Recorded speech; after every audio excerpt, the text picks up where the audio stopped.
Lawton here with Verified Investing, back with another Trader Pro charts. I apologize, I've lost my voice a bit, but just because I've lost my voice doesn't mean that the market stops moving, and it has gone absolutely crazy today. So let me go ahead and share my charts, and we can hop right into it. First of all, the S&P, after having a really solid down day, right? We were down about 0.7%. Everyone was talking about, oh, there's going to be no deal, no ceasefire. The ceasefire is going to end. And the question was, will President Trump is it Taco Tuesday? Will he get out of it? Will he extend the ceasefire, right? Or will he stay true to what the agreement originally was? Well, he did issue a statement last night, shortly before 8, saying that, hey, we're actually going to extend the ceasefire, right? And you could tell that's extremely good news for the markets. No deal was reached, right? But still opened up around 0.7% on the S&P, up around 0.8%. Q's even better, right? Q's pushing up, new all-time high on Q's, not quite there on the S&P, but the Q's making new all-time highs, currently up 1.3% and actually continuing to push higher, guys. I think that with this momentum, we could easily see 660, 670, right? Because buyers are conditioned now to that, whatever there's a dip, just buy the dip, right? Just buy the dip, buy the dip. And psychologically, that really makes it difficult to have the markets fall. But,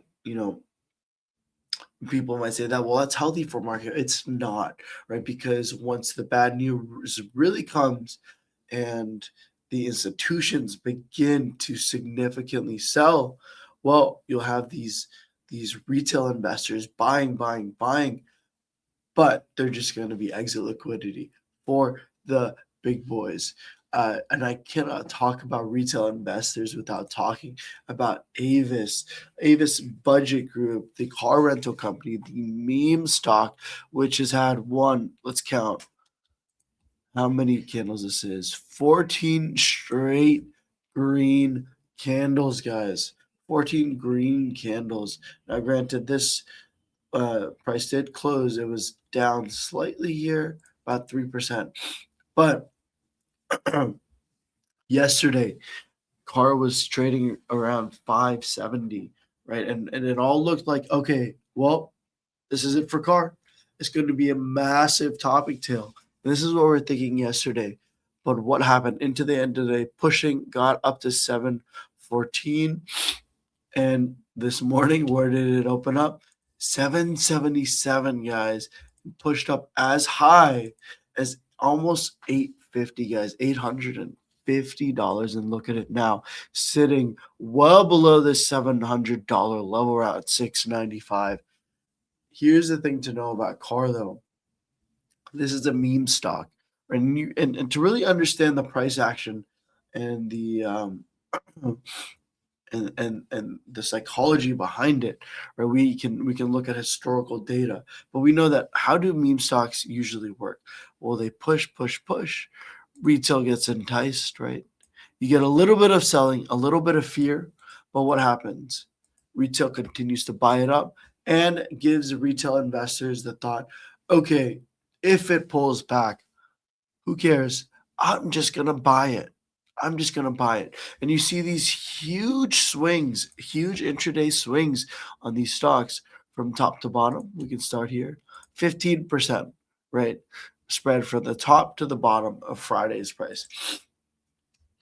Monday, 22% spread, guys.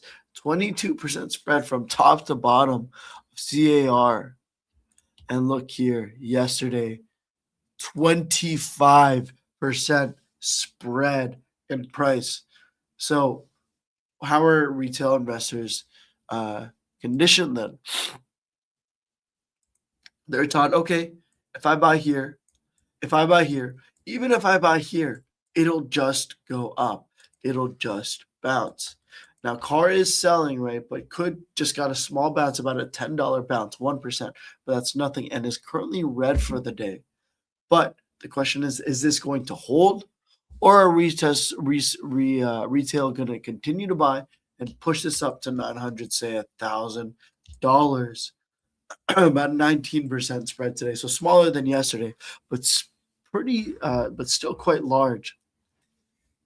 Something that's in my mind though is that these meme stocks are usually kind of cheaper stocks, right? Cheaper stocks, like you think about AMC, even GME, GameStop, right? This is a $700 stock, but retail investors can have access to fractional shares, right? If they're trading on a platform like Robinhood, right? So the price of the stock doesn't matter as much. But for the CAR, right, we're just going to watch this, see if it can't bounce up. Intraday, let's take a look at the pattern. You have actually potentially a bullish pattern starting to form, right? You definitely have this downsloping trend line here. I'm sure you can have an additional downsloping trend line here, creating almost a downsloping wedge. And if you showed me this chart, right, you didn't tell me what chart it was, what day it was, you only showed me this time frame, I'd be like, yeah, dude, this is bullish, right? This trading in a wedge has a nice inverse head and shoulders pattern, favors a move up. But the reason we can't use intraday analysis when analyze, it's not the whole picture, right? Not that we can't use it, but it's not the whole picture, is because we look at this chart and then you're like, whoa, this thing favors a pullback. And it's a matter of when, not if, right? So for me right now, I'm just monitoring the car situation, see where it ends up closing if it continues to push up. But if you get a red close on CAR, especially one with a candle as nasty as this one, look out below. Next stock I want to talk about is GEV. Verona had earnings today, and normally, I like to give some earnings levels. I like to look at earnings levels. You guys know that earnings is kind of one of my fortes, right? But stock doesn't tend to move too much on earnings, right? You had earnings here, and this was a morning earnings, so this was not even, that was before. Moved about 1.7% off earnings. Let's look at the previous earnings here. The stock opened up 1% down and pushed up. But look at this. GV's up 12%. The stock, mind you, that was already trading at all-time highs, guys. Already trading at all-time highs prior to the earnings, right? Prior to going into earnings. And of course, they absolutely crushed earnings and revenue, and they also crushed guidance, guys. So that's why the stock pushed up. On its highs today, it was about 15%.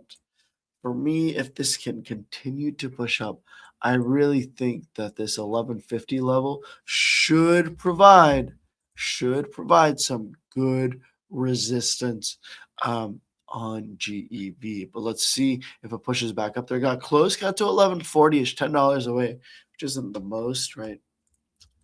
About 1% away. But I think that's going to be the line in the sand. If it pushes that, then we're looking at 1200, right? And then we're getting into stock splits territory, right? Just because it's such an expensive stock. Next one and final one I'm going to talk about is ARM. ARM Holdings. Guys, look at this. Reports earnings in 2 weeks, just crushed its previous all-time highs, guys. Just absolutely crushed its all-time highs.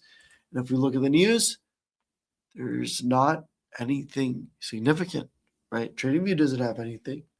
But a really, really great move up, 9%, right? 9%. Favoring a pullback. Obviously, this favors a pullback. However, right, they're involved with AI, right? There's optimism about their AI infrastructure, which is causing it to push up. But we've heard this song and dance many times, namely with NVIDIA. And if we look at some of these other semiconductors, NVIDIA still quite a ways off from its highs. Back to ARM, if this thing can continue to push up, I thought there was going to be solid resistance there at that double top, right? But now that it's past it, we're looking at 195, $200 level. We can draw some trend lines here. Say, oh yeah, there should be resistance. And you can see where it kind of lines up here, just around this 200 even psychological level, right? If it pushes up 200 to $200 before earnings, I definitely expect a pullback. But a couple of things to keep on your radar today. We have a couple big earnings, namely LRCX, which reports earnings after the bell, as well as Tesla. That's going to be absolutely massive for the markets going into tomorrow. And that was the market movers for today. I hope you guys enjoyed this video. Please like, comment, and subscribe. I hope to see you guys next time on the Pro Charts. Bye, guys.